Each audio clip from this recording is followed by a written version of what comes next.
Here's a ghostly legend from England.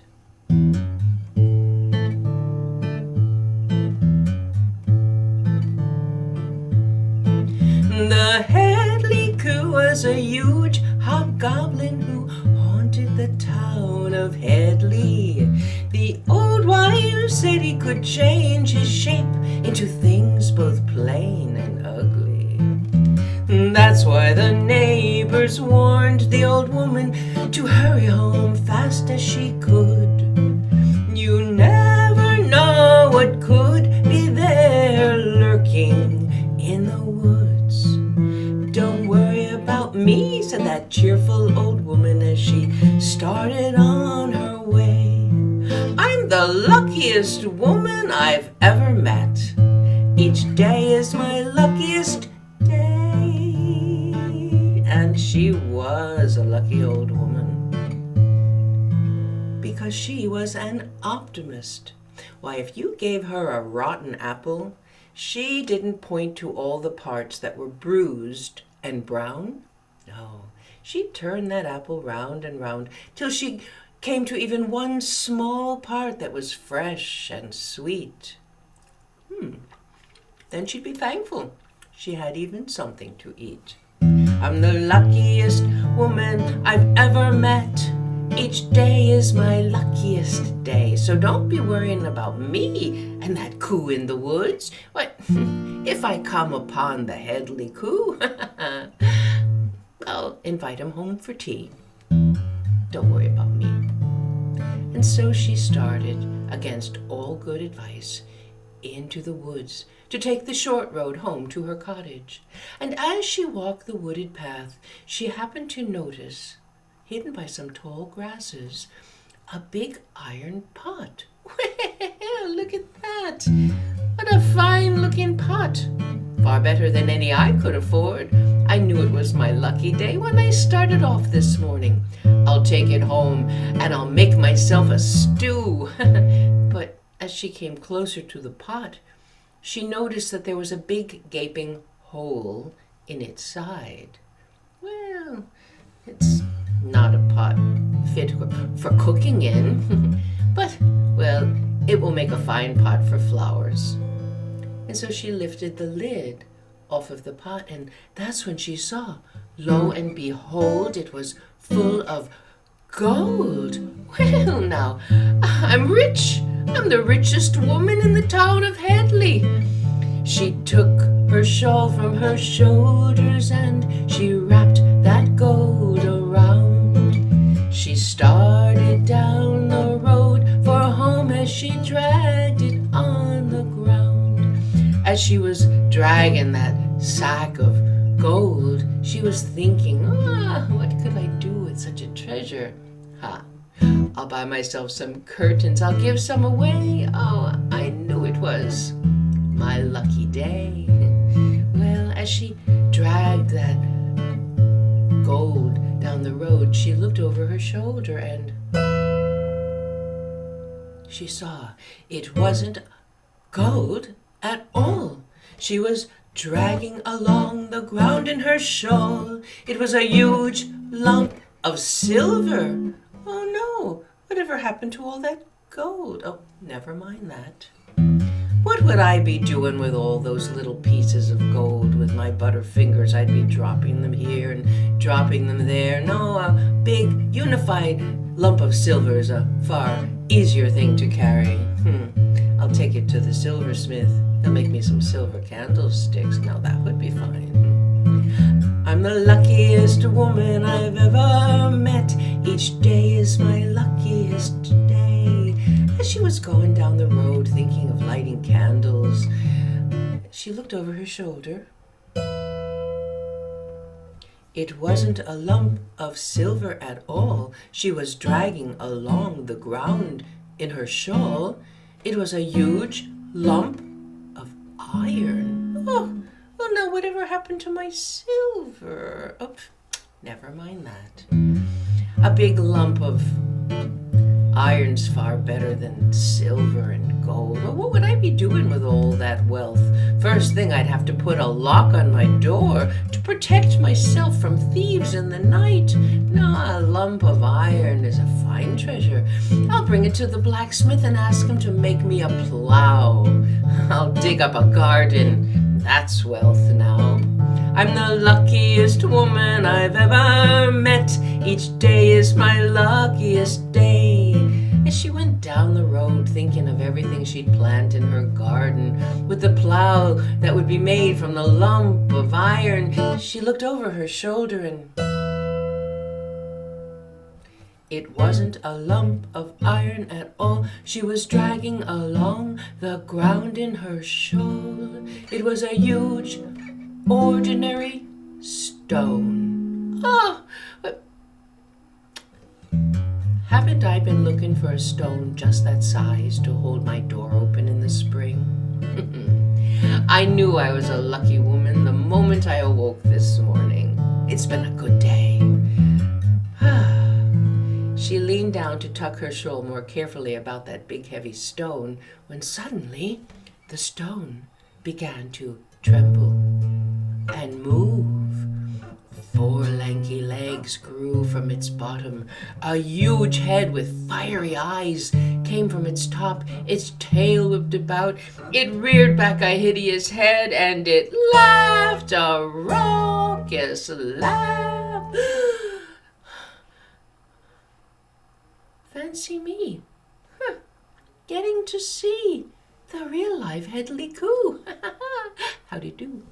Well, since she didn't seem the least bit frightened, the Coo just disappeared, and she found herself alone on the road. Empty-handed, she went on home and brewed a cup of tea. She sat by the fire. She put her old feet up. She rocked in her chair as she sipped her cup, and she thought about the day, saying, oh, come what may, I don't have the gold, the silver, the iron, or the stone, but, she said, with a smile and a sigh, I've this comfortable chair and this nice warm fire. There's none more lucky than I. There's none more lucky than I.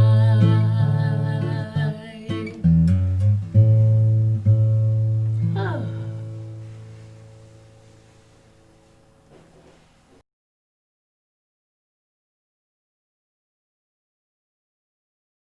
There was once a man who had a fighting rooster in ancient China.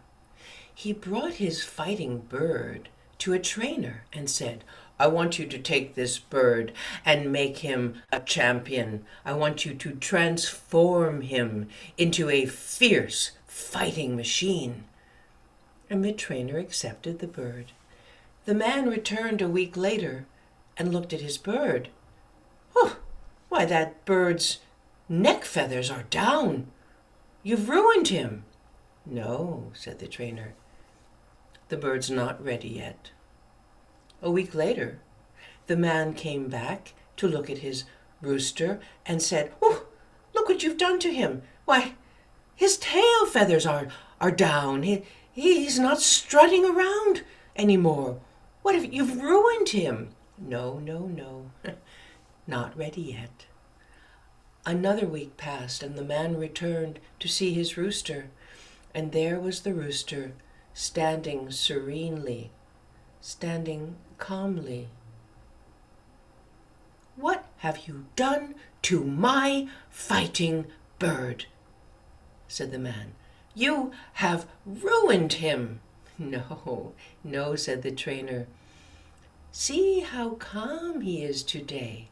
How serenely strong he stands today. The other fighting birds will take one look at him, and they'll all run away.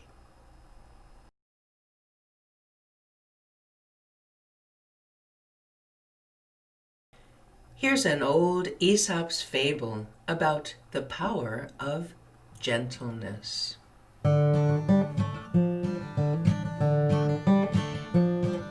There once was a man in a warm coat, walking his way down a winding road.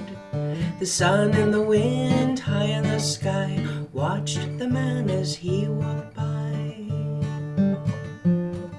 The wind said to the sun, "I am the strongest one. I am stronger than you." "No, you're not," said the sun, "and all your bragging and your pride makes me want to challenge you to a test. We'll see who's strongest."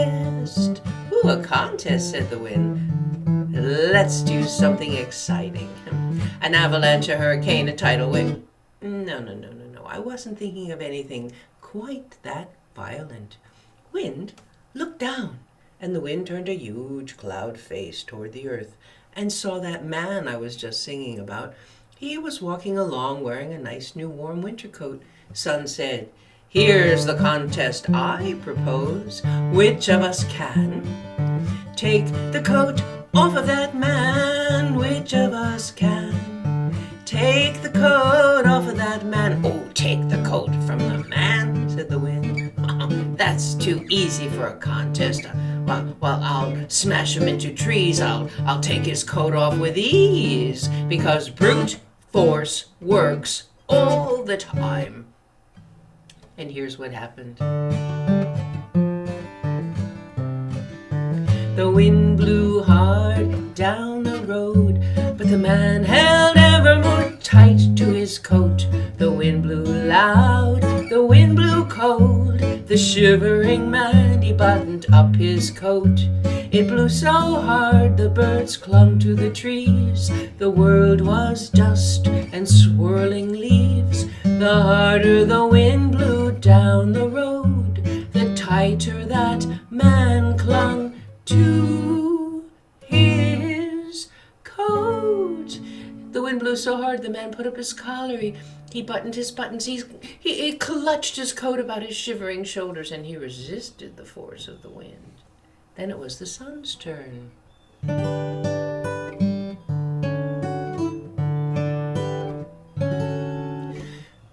Sun came out from behind a cloud, warmed the air and the frosty ground. The man on the road unbuttoned his coat. He lifted his voice and sang out loud. The sun grew even brighter and brighter and brighter and brighter, and the man started to feel so hot. He took off his coat and he sat down in a shady spot. Well, meanwhile, up in the sky, the sun and the wind continued their conversation. Wind didn't even bother to look down to see if the sun took the man's coat off. Went off blowing up a storm on the other side of the world. Finally returned and said, "I huffed and I puffed and I blew to the brim, but I couldn't force that man's coat off of him. I can't imagine that you were able to either." Wind happened to glance toward the earth at that moment and saw the man. He was under the shade of a tree, and his coat was all folded up like a pillow under his head. Wind said, "How did you do that?" "Sun, how did you force that man to take off his coat?" And the sun replied, "Well, I didn't force him at all.